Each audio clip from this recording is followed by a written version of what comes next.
On Denver 7 News at 8 o'clock on Local 3 as we take a live look over downtown Denver. You can kind of see the haze settling over the city. Certainly a bright sunrise. So poor air quality and another day of extreme heat are prompting a weather action day.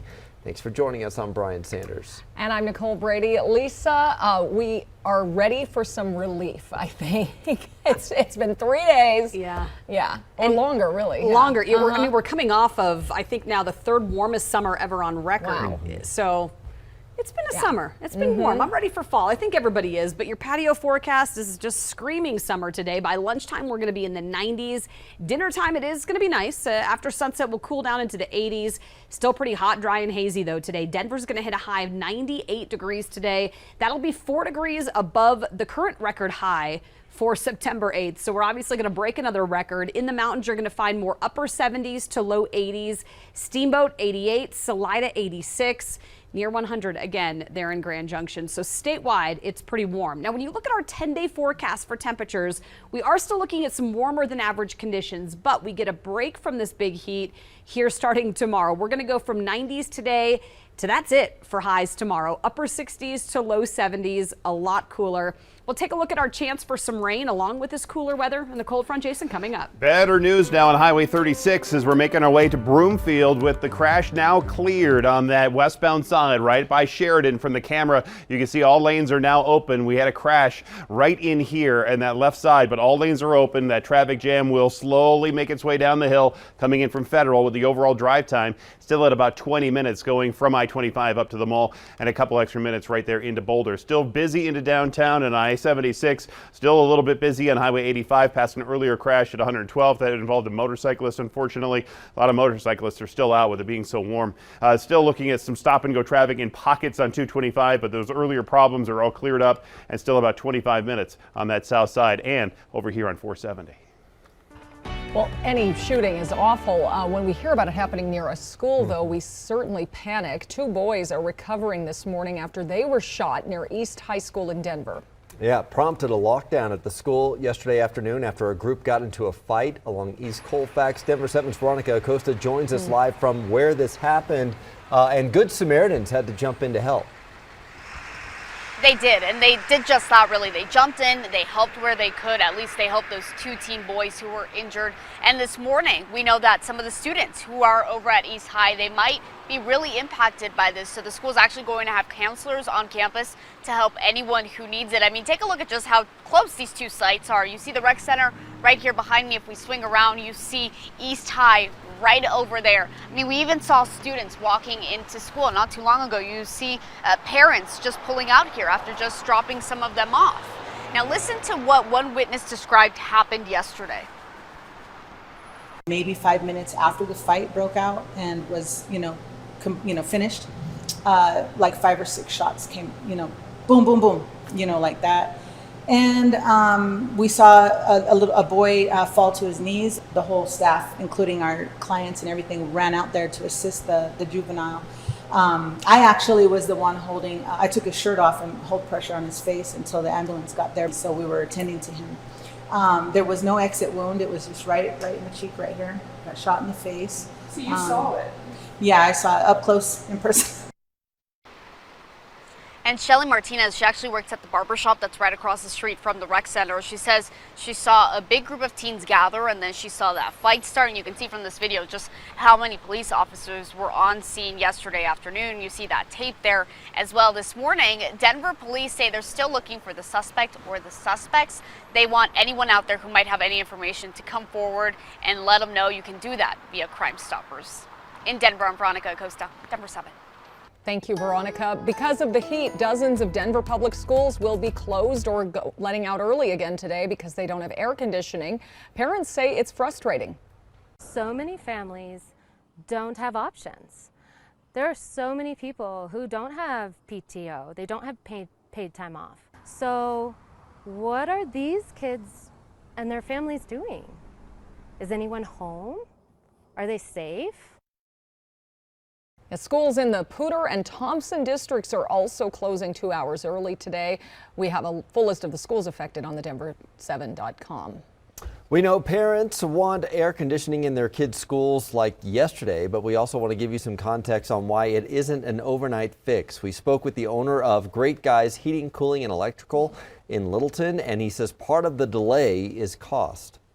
Traditionally what you see for, I'm estimating here, but for an average grade school, you're probably going to see AC equipment somewhere in the $300,000 to $400,000 range, just at a beginning level, to replace some of that antiquated equipment. So very expensive. On top of that, supply chain issues are impacting the entire commercial side of things. He says a lot of restaurants they work with are seeing delays of 7 to 8 months for equipment to come in. So despite the heat, we know many high school sports teams still have practice or even games tonight. Yeah, we want to bring back Lisa because we hear about drinking water and how that's important on these hot days. But even in this dry climate, the heat and the sun can be a real problem. You want to sweat when it's like this out there. You want to keep your Have body to. Yeah. hydrated, right. because by sweating, then it's going to evaporate in a dry climate and it's going to make you feel cooler, which is obviously very helpful. You know, we talk about the number of deaths when it comes to weather events. Heat is the #1 killer here in the U.S. In fact, we see about 150 deaths every year. So be careful. The sunshine makes a huge difference. Take a look. You know, you think, I can go out for a little bit. I could go have fun, but it causes a lot of stress on the body. What we've been missing is the fact that a lot of people are made ill and sent to the hospital just because of overexertion on these hot days, even in dry places like Denver. That even though you're sweating and your body's trying to cool itself off, you can overexert yourself when the temperature is 100 or 105 degrees like we're having in Colorado this week. And that can still make you sick. Take a look at our heat advisory from Denver to Fort Collins up across northeastern Colorado today. So just to give you an idea of where it is going to be a little dangerous today. Now, heat exhaustion versus heat stroke. You can feel dizzy with exhaustion, thirsty, heavy sweating, also your stomach getting nauseous. So you're going to want to obviously stay cool, get indoors if you start to feel some of these symptoms. If you start to act confused, or again, the dizziness, or you see someone, you guys obviously become unconscious, that's when you're getting very dangerous activity out there. So make sure you call 911. Also, you can follow the forecast anytime on our website, denver7.com, or by downloading the free Denver 7 Plus app to your streaming device. Well, Colorado has some catching up to do when it comes to paying teachers. Now, our state is often ranked among the worst in the country for teacher salaries. According to the State Department of Education, the average Colorado public school teacher makes around $58,000 a year. You can go to a more affluent district like Cherry Creek or Boulder Valley, and where teachers make up to $80,000 a year. But then, of course, in a more rural district, those salaries can drop to under $40,000 per year. And that makes home ownership a distant dream for most teachers in Colorado. Denver 7's Micah Smith looks at how tough it is for a Colorado teacher to buy a home. A cooling Denver housing market brings hope to some home buyers, but for many teachers, the market isn't cool enough for their home ownership dreams. Last year, I had one fellow teacher move away, couldn't afford it, couldn't find a house. Denver teacher Jessica Dominguez leads the local teachers union's Affordable Housing Committee. It was started about 2 years ago just because of the displacement that personally I was seeing inside the classroom. Dominguez says Denver teachers' average salary of $64,000 a year is just out of range for affordable housing help. Not considered quite low income and able to afford these programs, but they don't make enough for the market. So what can teachers afford? Let's go ahead and pull up Zillow and take a look at the Denver Metro, for example. Right now, there are about 1,600 homes for sale. If you take a look at the average teacher salary in the Denver Metro of about $60,000, pop that into the affordability calculator, teachers can afford a little more than a $200,000 home.